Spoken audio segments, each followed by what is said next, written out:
buenas tardes, bienvenidos a una nueva edición de su programa Societatis del Seminario de Sociología General y Jurídica de la Facultad de Derecho de la Universidad Nacional Autónoma de México.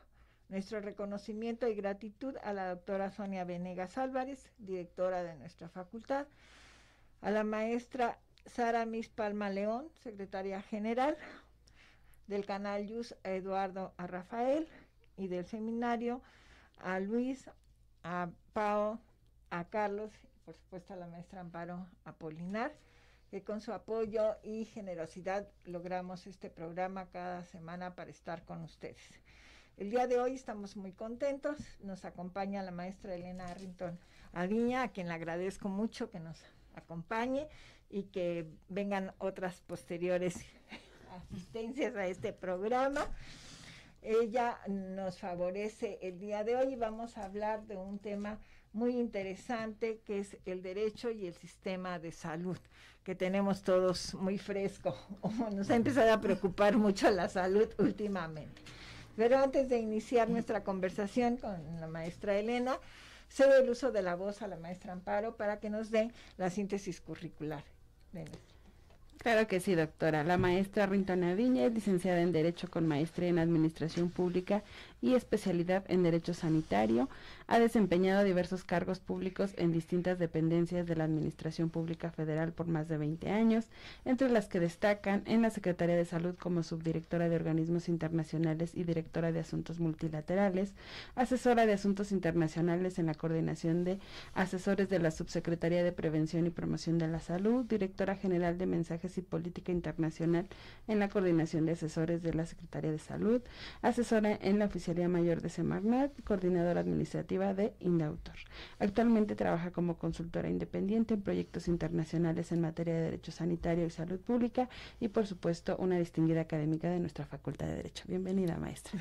Muchísimas gracias, yo les agradezco. Antes que nada, doctora Elsie, le agradezco enormemente la invitación. Maestra María Amparo, muchísimas gracias por la invitación y por supuesto mi agradecimiento y mi reconocimiento a la doctora Sonia Venegas, directora de nuestra facultad, y a la maestra Sara Mis Palma, secretaria general, por estos espacios que nos brindan y que nos facilitan, y de verdad muchas gracias por la invitación y a todos quienes nos hacen favor de apoyarnos el día de hoy. Muchísimas gracias, yo espero que este tema resulte de interés para nuestra comunidad. Yo creo que a todos, ¿no? Es decir, de una época que, bueno, pues hay que decirlo, lo tenemos todos en mente a partir de la emergencia sanitaria del COVID. Yo creo que fue un tema que nos empezó a preocupar a todos, ¿no? Quizás cotidianamente previo no pensábamos o lo dábamos por hecho, o como no querríamos necesariamente asistir al sistema de salud, pues no nos preocupaba, ¿no? Como era algo que no tenía prioridad en nuestra vida cotidiana. Sin embargo, nos guste o no, la emergencia sanitaria nos afectó en todos los aspectos, y aunque parece que ya pasamos hoja, yo la verdad pienso que no, que la tenemos ahí todavía presente y que todavía está afectando nuestro actuar, en tanto que, por ejemplo, que nuestro alumno o nuestros alumnos es visible, ¿no? Que todavía tenemos rezagos y problemas de salud, de comportamiento, y entre nosotros mismos, ¿no? Creo que dentro de alguna manera los académicos tuvimos el privilegio de poder quedarnos en casa, que no todas las personas pudieron hacer eso. Quizás se notó más el acceso a los servicios de salud, ¿verdad? Quienes necesitaron los servicios de salud. Y cuando hablamos de salud, mi querida Elena, parece que todos, ¿no? Como que pensamos, pues es un derecho constitucional y un derecho humano, y todos tenemos acceso a la salud. Pues la verdad que tristemente tenemos que decir que en nuestro país eso de hablar de servicios de salud, o más precisamente el acceso a los servicios de salud, y me gustaría que sería el primer punto, ¿verdad? ¿Cómo está eso del acceso a los servicios de salud? Bueno, yo agregaría, doctora, si me lo permite, la palabra mágica. ¿no? Acceso efectivo No, ya. a servicios de salud, ¿no? Porque al final sí reconocemos que es un derecho humano, que lo tenemos plasmado a partir de 1983 en nuestra Constitución, aparece por primera vez el derecho a la salud, y de ahí vamos viendo progresos, y la verdad es que avances importantes en el sistema de salud en general. Sin embargo, sí me atrevo a decir que el acceso hoy, lo que hay que cuestionar es que no se logra este acceso efectivo a los servicios de salud, ¿no? Y como bien comentaba, a ver, el COVID, esta pandemia de COVID, una emergencia a nivel internacional, nos puso en una crisis importante, no solo a México, sino a todos los países. Realmente sacó a la luz la importancia de no parar en trabajar en toda la parte de prevención y anticiparnos a aquellas posibles emergencias sanitarias que se puedan presentar. La verdad es que tenemos un antecedente bastante reciente que fue la pandemia en 2009 del H1N1, donde si bien hubo una crisis, fue una pandemia a nivel internacional, el tema de una emergencia también, tuvimos la posibilidad de responder con mayor prontitud porque estábamos preparados, ¿no? La Secretaría de Salud a partir del 2005 había venido trabajando con otros países justo en la posible respuesta, o bueno, en la respuesta a una posible pandemia de influenza, así se llamaban los documentos, y la verdad es que esto permitió estar ya en alerta, ¿no? De tal suerte que cuando se presentó, y tristemente, bueno, se presentó en México, no podemos dejar de ver que México sí estaba preparado, y aunque después se nos criticó por haber sobrereaccionado, la verdad es que más vale prevenir que lamentar. Creo que eso es lo que nos hace la gran diferencia hoy, ¿no? En esta revisión que podemos hacer post-COVID, que aunque la emergencia ha sido declarada como finalizada, pues como usted bien lo comentó, ¿no? Seguimos viendo que esto todavía está ahí. Sin embargo, ya empezamos a tener algunos estudios que nos permiten valorar y que nos permiten analizar los resultados, aquellas acciones que se tomaron para bien y aquellas que no resultaron como se preveía, ¿no? Y aquellas que, por supuesto, nos dan esta área de oportunidad o generan esta área de oportunidad a los sistemas de salud para tener una mejor respuesta en alguna futura emergencia sanitaria que se pueda presentar, porque sabemos que va a llegar, ¿no? Tarde o temprano va a llegar. La propia Organización Mundial de la Salud, su director general, por supuesto, así lo ha declarado, ¿no? Que los países tenemos que estar preparados, y solo sí creo que lo que usted comenta es muy importante, que a raíz de esta emergencia sanitaria, lo que hemos venido viendo es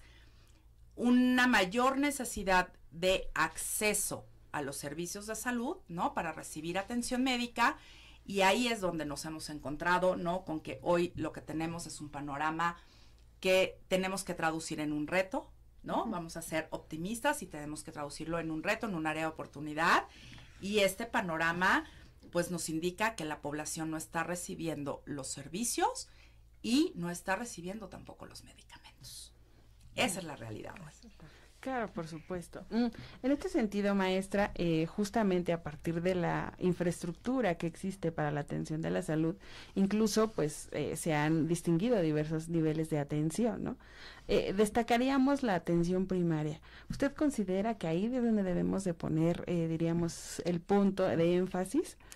Totalmente, maestra, totalmente. A ver, creo que lo primero que tenemos que hacer es responsabilizar también, ¿no? A la sociedad en general, a la población, hacerlos corresponsables del tema de salud. Y eso solo lo vamos a lograr si fortalecemos nuestro primer nivel de atención, ¿no? Esta atención primaria a la salud. Tenemos que fortalecer toda la parte preventiva, pero además esto tiene que venir acompañado, es un entramado, ¿no? Que debe de darse, y tiene que ver con el tema de el fortalecimiento a los centros de salud, por ejemplo, como este primer nivel, ¿no? ¿De qué nos sirve tener un gran hospital de especialidades, de un tercer nivel de atención, si no es ahí a donde queremos llegar? Si trabajamos donde debemos, en el primer nivel de atención, podemos lograr los cambios más importantes en la salud de la población. Por un lado. Por el otro lado, obviamente viene ahí el tema de los recursos humanos, ¿no? El tema de recursos humanos en salud y los profesionales de la salud como un área de oportunidad donde tenemos que cambiar literalmente el chip, ¿no? Esta idea de solo dedicarse a la parte de las grandes especialidades que conocemos y hacer una labor importante en materia comunitaria. Si no trabajamos de la mano con los médicos y los profesionales de la salud en general en materia comunitaria, en salud comunitaria, no vamos a poder generar los cambios que queremos. Tenemos países que son un gran ejemplo, ¿no? En este tema, Reino Unido es un país que nos va poniendo el ejemplo en muchas áreas, y esta es una de ellas. El trabajo que se hace, voy a mencionar un ejemplo que me parece importante, en materia de sobrepeso y obesidad de niños y adolescentes. El manejo que se da desde la base, desde el acompañamiento que se da a las familias, la responsabilidad que se le otorga a los padres, ¿no? Para poder sacar a estos niños adelante, es fundamental. Pero van acompañados del personal de salud, en un tema de salud comunitaria. Si esto no lo hacemos en México, de nada nos sirve tener la infraestructura, maestra, como usted lo comenta, ¿no? Si no vamos trabajando en este gran entramado que nos permita de verdad generar la corresponsabilidad en la parte de salud en cuanto a la población y, por supuesto, empezar a medir resultados. Mira, en ese sentido. Es que justo en esta parte estoy totalmente de acuerdo, es decir, es corresponsabilidad, ¿no? Es decir, no solo dejárselo al médico, pero justo en esa parte de corresponsabilidad, ¿cómo cambiar el chip, maestra? Porque, por ejemplo, en el caso mexicano, ¿no? Ya vamos hasta que, pues ya, o sea, prefiero agotar como los remedios caseros y a ver si no diría aquí mi maestra, ¿no? Valor mexicano.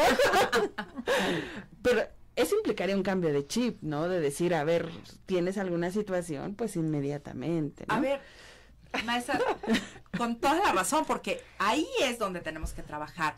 Y la parte que yo resalto siempre, ¿no? Cuando llego a este tema que además me apasiona, ¿no? Esa parte de la prevención y la atención primaria a la salud, lo que yo resalto es, ¿cómo mando los mensajes? Si yo no, a ver, reconocemos, así como reconocemos el derecho a la salud, reconocemos el derecho a la información, a la autonomía, etcétera. Pero ¿cómo logro que la población esté informada si yo, Secretaría de Salud, no mando los mensajes que tienen que recibir?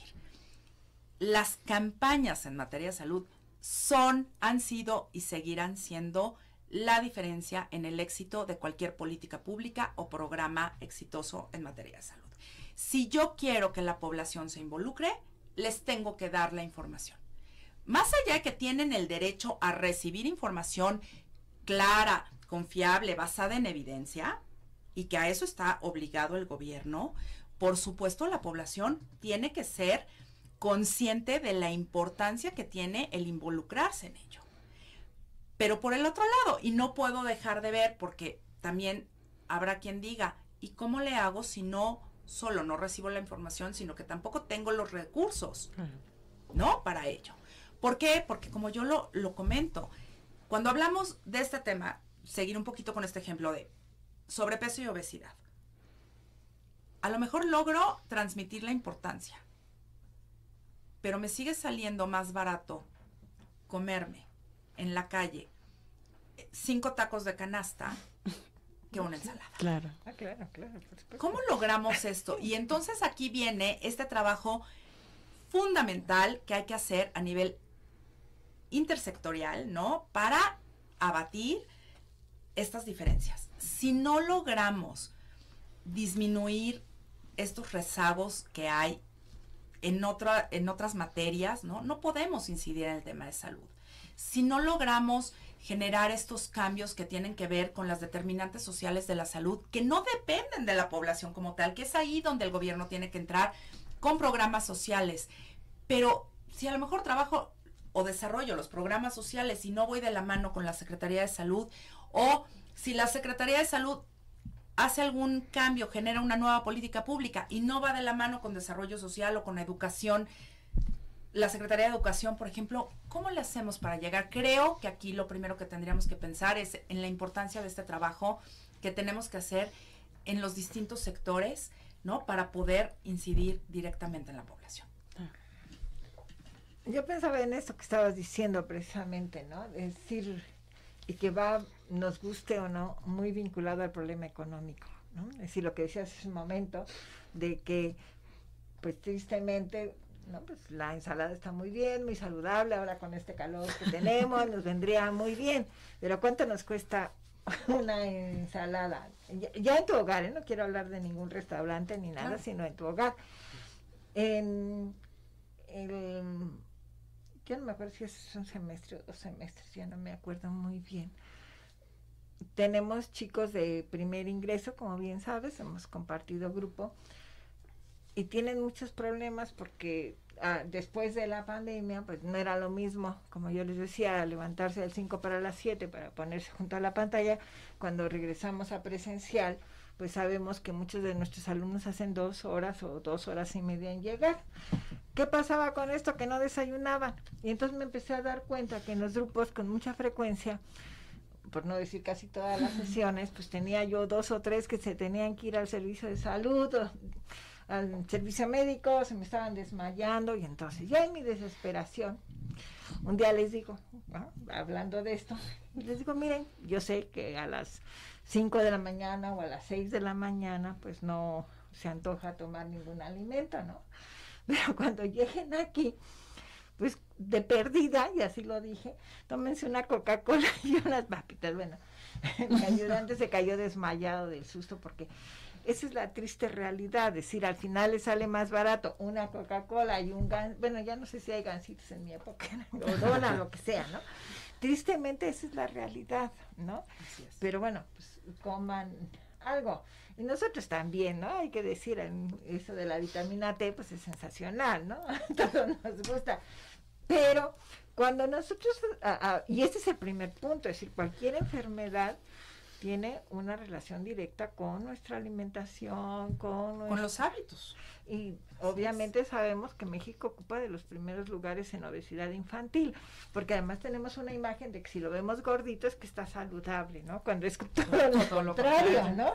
Claro. Yo creo que siempre esa es como la imagen, ¿no? Si lo ves ahí flaquito a un bebé, pues oye, ¿qué le pasó a la mamá? Aquí tiene que estar fuerte y fortachón, ¿no? Sano. Se piensa que precisamente eso, ¿no? Y a lo mejor por eso el problema de la obesidad, y que como bien dices, nadie se ocupa de eso, o sea, nadie se preocupa, al contrario, estamos muy contentos en ver los gorditos y estar bien con los niños. Pero cuando nosotros pensamos, por ejemplo, en esto de la pandemia, y que de repente nos vimos sorprendidos, ¿no? De lo que pasó. Yo quiero llegar a que puso en crisis todo, ¿no? Y el primer punto en crisis fueron las vacunas. No teníamos una población, no sé, yo creo que no es la palabra adecuada, pero educada a vacunarnos, ¿no? Y además los movimientos antivacunas que están creciendo, no me explico muy bien por qué, pero están creciendo muchísimo. Pues sí, al final, y todos fuimos conejillos de Indias, ¿no? O sea, esas vacunas tan rápidas, pero era o te vacunas o no te vacunas, ¿no? O sea, esa fue la realidad, ¿no?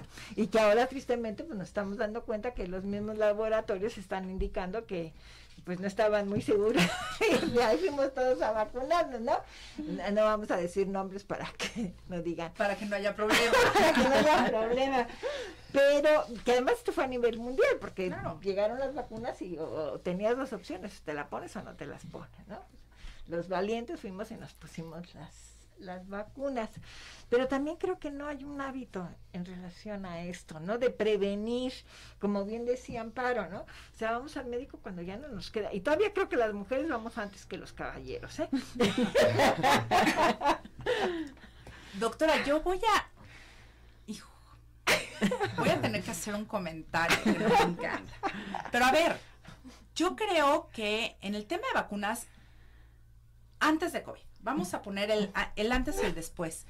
Pero en materia de vacunación, México ocupaba un lugar muy importante. Era ejemplo a nivel regional. México era líder a nivel regional en el tema de vacunación. El programa de vacunación era un programa de verdad importante, sólido, y que me parece que avanzaba todo el tiempo para bien.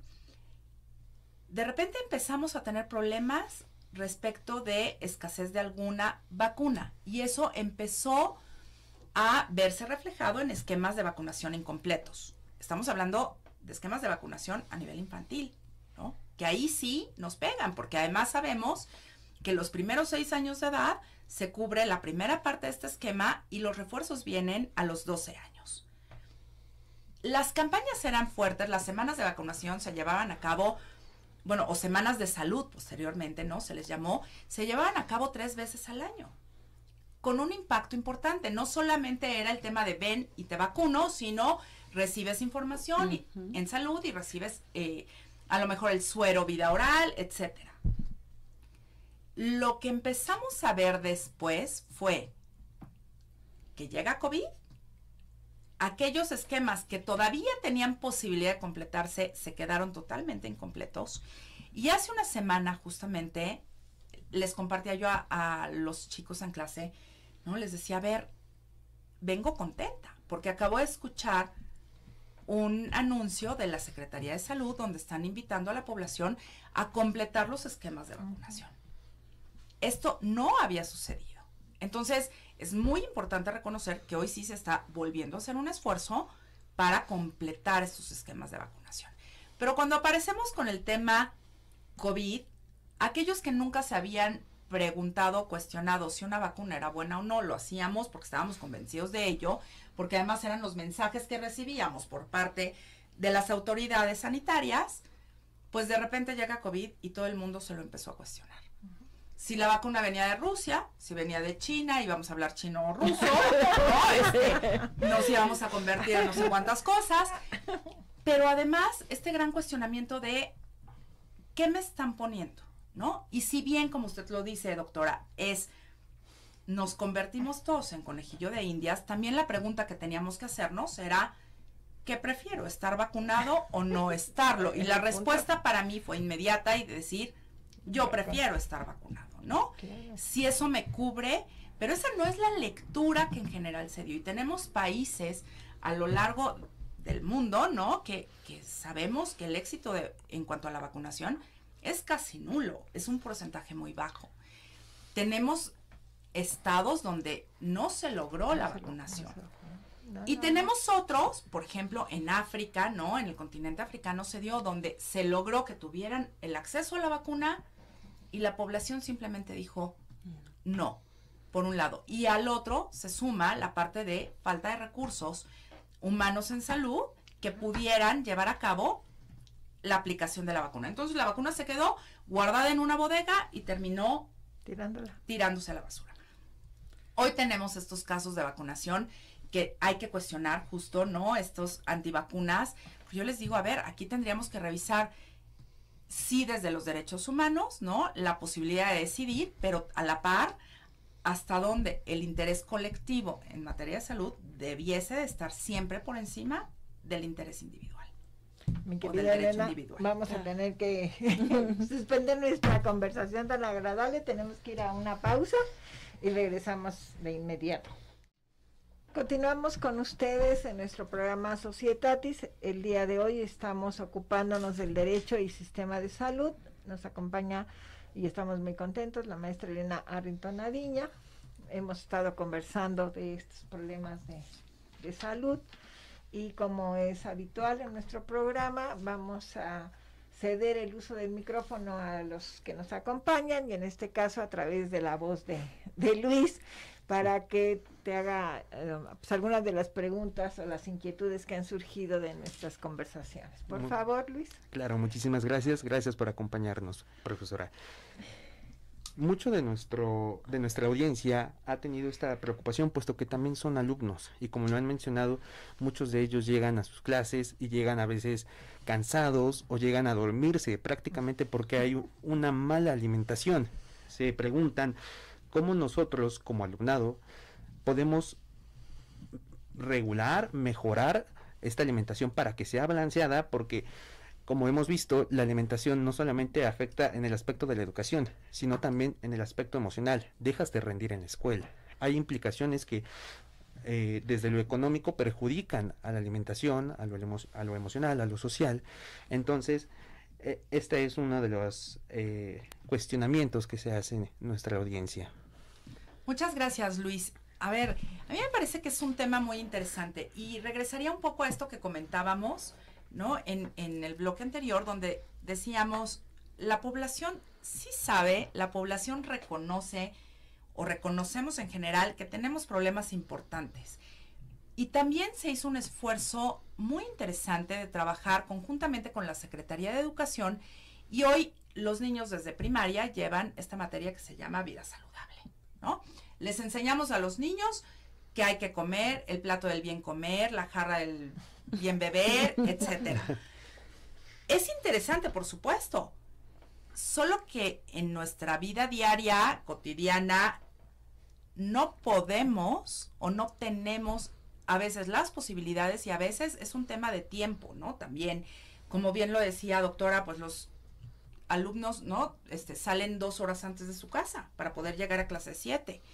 Entonces no se tiene el tiempo. ¿Qué tendríamos que pensar? Bueno, lo primero que yo diría es no dejarnos engañar con que una barrita, ¿no? hace las veces de un desayuno. Porque la verdad es que cuando uno se toma el tiempo de poder revisar el etiquetado de esa barrita, se va uno de espaldas. Pero, a ver, en este plato del bien comer nos dicen la porción de proteína, de vegetales, de frutas. Todos quisiéramos tener la posibilidad de hacer un desayuno así, o una comida así. No la tenemos. ¿Qué tendríamos que pensar y cuál sería mi sugerencia? Pensar justamente en que una Coca-Cola, pues sí, me va a elevar el nivel de glucosa, pero después va a venir una descarga importante ahí, de insulina y una descompensación y demás. Entonces, ¿qué tendríamos que pensar? Bueno, si tengo la posibilidad de por lo menos comerme una fruta, ¿no? Un plátano, una manzana, algo que logre que mi organismo empiece a trabajar, ¿no? Que mi metabolismo empiece ahí a funcionar. Si yo hago eso, por lo menos voy a aguantar las primeras horas. No sé si después vamos a tener la posibilidad de comernos ese plato de ensalada que todos quisiéramos, ¿no? Acompañado de un bistec. Pero a ver, si en lugar de 5 tacos de canasta tenemos la posibilidad de comernos, que son deliciosos, la verdad es que yo también lo acepto, lo reconozco, pero si tengo la posibilidad de comerme algo que tenga una rebanada de jamón, ¿no? Que es proteína, pues eso es lo que te da en realidad la energía, ¿no? Que tu cuerpo requiere para poder salir adelante. Yo sé que no es fácil, yo sé que en muchas ocasiones no es que no tengamos los conocimientos o que no seamos corresponsables en materia de salud, sino que no tenemos la posibilidad de hacerlo, ¿no? Insisto, creo que tendríamos que trabajar conjuntamente los diferentes sectores del gobierno para poder lograr estos cambios en la población. Pensar en que aquellos desayunos que se le daban a los niños en las escuelas, pues siguen siendo importantes. Que este apoyo que se le da a las madres en general, ¿no? Con las escuelas de tiempo completo, pues sí también tenía un efecto importante porque se les proveía una alimentación importante. ¿En cuántas ocasiones sabemos que estos alimentos eran los únicos que recibían, ¿no? A lo largo del día como una comida completa. Entonces, a mí me parece que lo que hoy tenemos enfrente, insisto, no lo leo como un fracaso, lo leo como áreas de oportunidad.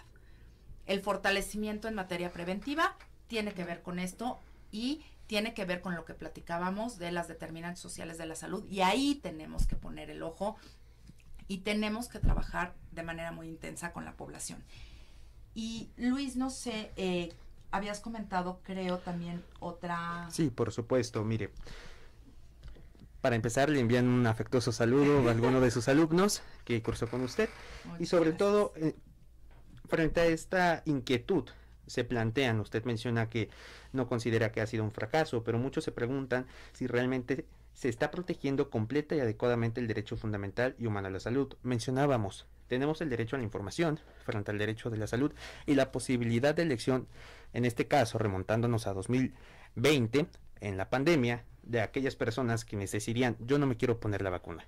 Pero, por ejemplo, nuestra compañera Fernanda Trejo pregunta, ¿qué pasa si los padres tienen la posibilidad de decidir que no quieren ponerse las vacunas y se lo imponen a sus hijos?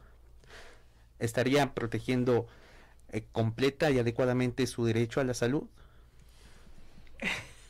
Es una pregunta muy interesante, Fernanda, porque finalmente tendríamos que anteponer el derecho o el interés superior de la niñez, ¿no?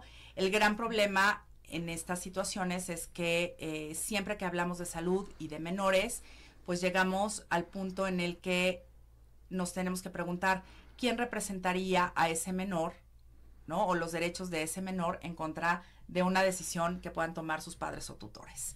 Entonces, ante esta situación es cuando entra el Estado. Sin embargo, si el niño no tiene esta posibilidad de que alguien se acerque a él y le represente, pues va a quedar limitado a la decisión que tomen los padres y tutores, ¿no? En el caso de si estamos de verdad logrando la protección en materia de salud, yo me atrevo a decir, el Estado está a lo mejor haciendo su mejor esfuerzo, ¿no? Sin embargo, hoy no podemos dejar de ver que tenemos 53.2 millones de personas que no gozan de seguridad social, que estos cambios han sido sumamente importantes y han dejado desprotegida a un porcentaje muy importante de la población.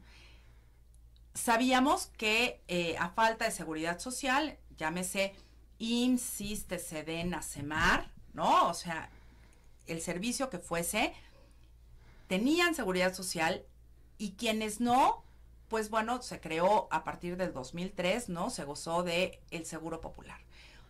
Desaparece el Seguro Popular, yo no voy a cuestionar, ¿no? O a calificar si estuvo bien o mal. Mi única pregunta hoy es, ¿realmente estos 53.2 millones de personas tienen acceso efectivo a los servicios de salud, a la atención médica? ¿Tienen acceso efectivo a medicamentos? Entonces creo que la respuesta viene sola, ¿no? No soy yo quien ponga una estrella o la quite, solo si pongo en la mesa estos datos que me parece que son importantes revisar, porque en su momento se desaparece el Seguro Popular, se crea INSABI y finalmente no dio resultados. Tan no los dio que se reconoció por parte del gobierno, del actual gobierno, y entra IMSS Bienestar. Hoy me parece que todavía no tenemos la posibilidad, por el corto plazo que lleva esto funcionando, de calificarlo. Esperaríamos que funcione, esperaríamos que se logre. La pregunta es si estos 53.2 millones van a lograrlo y mientras tanto si vamos a lograr reducir el gasto de bolsillo que está teniendo la población en esta materia. Y ahí me atrevo a decirlo, ¿no? Lo digo fuerte y quedito también, que el apoyo que hoy se tiene en materia de salud por parte de los consultorios adyacentes a las farmacias ha sido muy importante y se vivió en la pandemia, ¿no? El que intervinieran los médicos de los consultorios adyacentes a farmacias logró hacer diferencias importantes en disminuir de alguna manera el porcentaje que llegaba a los hospitales con COVID. Y hoy seguimos viendo cualquier consultorio de estos con filas de 5, 6, 8 personas, ¿no? Porque además se vuelve una atención que aunque espere un poco, es inmediata y es accesible económicamente. Entonces, bueno, no sé si esto deje un poco claro el tema. Me parece que, insisto, es uno de los grandes retos, ¿no? Ver si IMSS Bienestar va a lograr esto. En su momento, al inicio de nuestro programa, platicábamos, doctora, de que también el tema de recursos humanos tiene mucho que ver. Tenemos que ofrecer más plazas a los médicos, tenemos que hacerles entender que su participación en esto es muy importante y que al haber más médicos dispuestos a trabajar, no solo como ginecólogos, infectólogos, epidemiólogos, ¿no? Cardiólogos, sino médicos en general, pues también tenemos la posibilidad de ofrecer apoyo a la población. Y bueno, en su momento por ahí de estas propuestas que han estado surgiendo en las campañas políticas, ¿no? Se ve la intención o se puede leer la intención de ofrecer más plazas para que haya más médicos en IMSS Bienestar y que puedan justamente dar atención a esta población importante que hoy no goza de seguridad social. Y bueno, ahí ya haciendo más así, ya diría la doctora, ¿no? que incluso esas plazas pues se hagan en las mejores condiciones, porque pues una cosa es que yo te dé tu plaza, ya que pues te dé las condiciones necesarias en las que puedas desarrollar tu trabajo, ¿no? Como justo se vio en pandemia, ¿no? Los médicos de primera línea, o sea, reconocimiento, ¿no? Y agradecimiento eterno, porque ahí es donde se vio justamente esta parte de la infraestructura, ¿no? Claro, y a ver, otro de los puntos que me parece muy importante ahí, ¿no? Es pensar en que no es que no haya médicos especialistas, sino que también sabemos y hemos escuchado estas voces de los profesionales de la salud que nos dicen, yo soy, pero yo no me quiero ir, porque además entran aquí otros factores, como es el tema de la inseguridad, ¿no? También, que hoy ha hecho cambiar a estos médicos de idea, ¿no? Antes estaban dispuestos a irse a las comunidades más alejadas y no había ningún problema. Hoy la pregunta de los padres que tienen hijos estudiando medicina es ¿a dónde se van a tener que ir? Y la gran preocupación que acompaña esto, ¿no?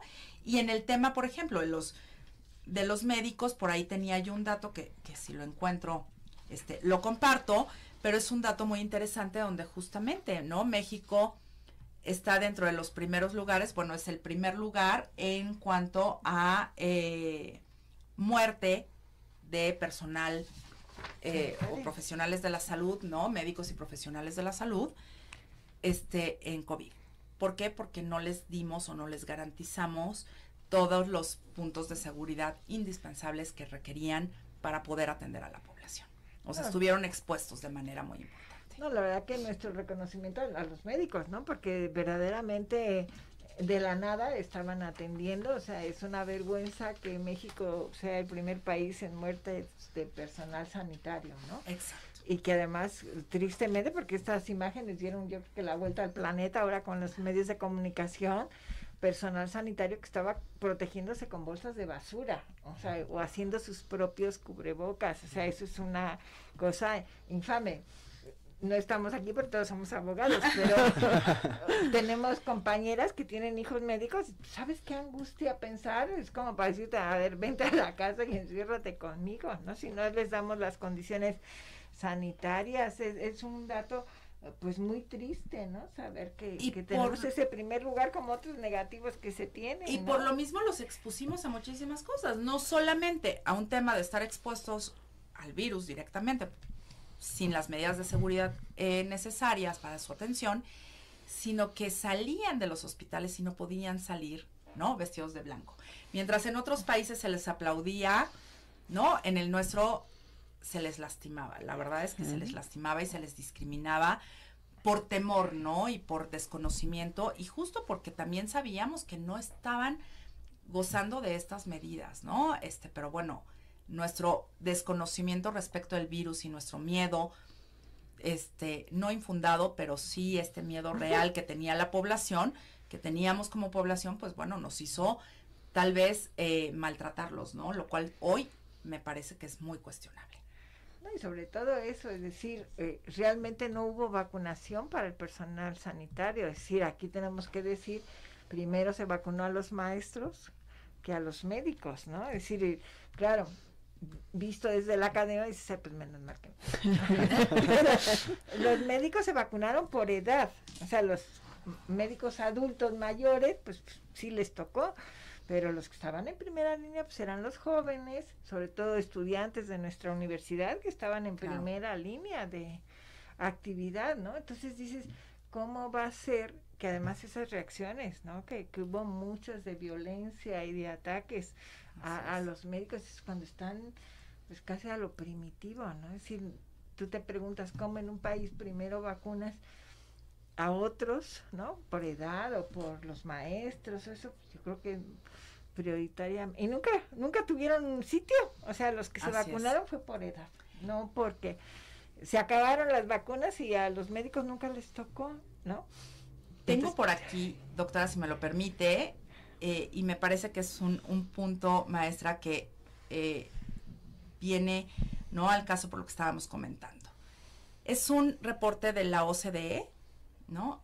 Y es en 2021 y se llama Panorama de Salud 2021.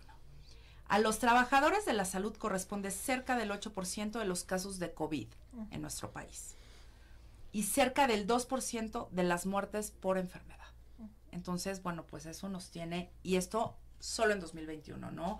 Yo estoy segura que si esto se actualiza, ¿no? Y la OCDE vuelve a sacar un informe de estos, pues bueno, por supuesto se complementa, y tenemos por ahí este informe que estamos obligados, me parece, todos en general, cuando hablamos de salud, a revisar este nuevo informe que sacó la Comisión Independiente, ¿no? Que ha sido tan juzgado y criticado, y lo interesante sería que cada uno de nosotros tengamos posibilidad de acceder a él, revisarlo y tomar nuestra propia posición respecto de el buen o mal manejo que se haya hecho de la pandemia. Sí, nos da depresión. Bueno, como últimamente la OCDE se está volviendo la enemiga, ¿verdad? Porque ya también en educación, ¿verdad? Ahí se ven porque ya no queremos que nos evalúen, o sea, dices ya, siempre hay que buscar un enemigo o un culpable, y creo que de momento la OCDE está ocupando ese lugar, ¿no?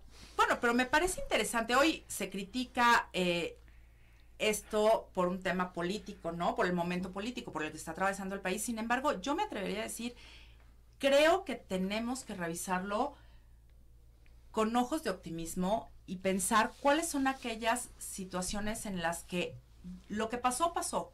¿Cómo podemos mejorar? Insisto, ¿qué tendríamos que hacer? Y para mí lo que tenemos hoy es un sistema de salud que sí está en crisis, ¿no? Por distintas situaciones, pero lo que tenemos que ver es que sí se puede fortalecer, y algo que me da tranquilidad es pensar que para nuestras candidatas y nuestro candidato presidencial, ¿no? Estos tres personajes que hoy están tan activos en la parte política, el tema de salud representa una prioridad. Eso me da gusto, porque teníamos que llegar a este momento donde el tema de salud recuperará la importancia y el nivel que debe mantener, ¿no? No, sobre todo cuando tienes una población tristemente apática, ¿no? Es decir, no sé si es resultado de eso de que no veo bien, ¿no? O tenemos una actitud pesimista, pero la realidad es que cuando ves todas estas situaciones, dices, bueno, y ante este panorama, ¿qué hacer? ¿Qué hacer, no? Cuando te das cuenta que, pues, en primer lugar, en defunciones de personal sanitario, que las personas no hay vacunas para todos, que están surgiendo enfermedades que se supone ya estaban, ¿no? El sarampión y eso, o sea, están volviendo a surgir, que se supone que ya se habían bueno, no es la palabra eliminado, erradicado. No, eliminado justamente, no se habían erradicado, se habían eliminado, mientras tanto, vez, y ¿no? Bueno, ahora la parte que a mí me parece interesante es esta concientización de nuevamente fortalecer todo el tema de vacunación, regresar a lo básico, ¿no? A crear conciencia en la población respecto de la importancia de las vacunas, y de pensar que las vacunas lo que hacen son diferencias importantes, no solamente en sus hijos, por ejemplo, ¿no? Hablando de los padres, sino a nivel nacional. Y México estaba en esa cancha, y los casos que llegaron de sarampión fueron casos importados. Pero bueno, se topan aquí con esquemas de vacunación incompletos que de alguna manera lo que están generando es nuevamente inestabilidad, ¿no? Entonces estamos perdiendo lo avanzado. No, y además, ya para concluir, porque ya nos hicieron el señalamiento, pero esto se va a ir muy mal, pero tuvimos tiempo de prepararnos. En Europa llegó mucho antes, casi 3 o 4 meses antes, pero es un poco lo del lobo, no, pues le está pasando a los de Europa, a nosotros no nos va a llegar, y sorpresa, porque también los primeros casos de COVID es gente, no voy a decir el país porque me van a decir que no, pero está registrado de qué país vinieron los primeros casos de COVID y fallecimientos en nuestro país, ¿no? Entonces hay que pensar que está ya con nosotros aquí, y que si tenemos que vacunarnos, yo no es mi papel, pero sí los voy a invitar a que se vacunen, ¿verdad? La universidad sacó un documento de sarampión y yo se los leí en el salón. A ver, chicos, los que no estén vacunados, vacúnense, porque esto es muy peligroso, ¿no? Entonces, en nuestro ámbito, pues tenemos que procurar que se cumplan. Mi querida Elena, pues como es siempre, ¿verdad? Nos quedan un montón de cosas en el tintero. Creo que es un tema que nos tiene de alguna manera preocupados, así es que en una próxima edición, para nuestra próxima temporada, pues vamos a solicitarte que nos hagas el honor de estar con nosotros para seguir hablando de estos temas de salud, a ver si ya podemos comer más ensaladas. Doctora, para mí de verdad ha sido un honor estar aquí.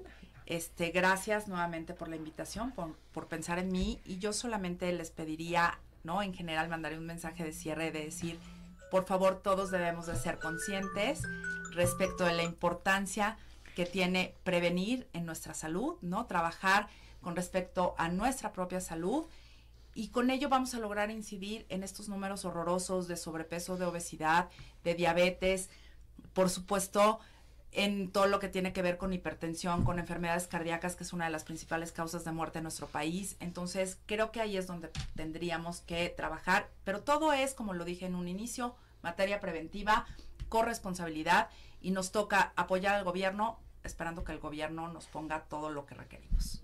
Muchísimas gracias nuevamente por la invitación, maestra. Muchas gracias a quienes nos acompañaron también el día de hoy. Los esperamos la próxima semana en una nueva edición de Societatis. Hasta entonces, bonita semana.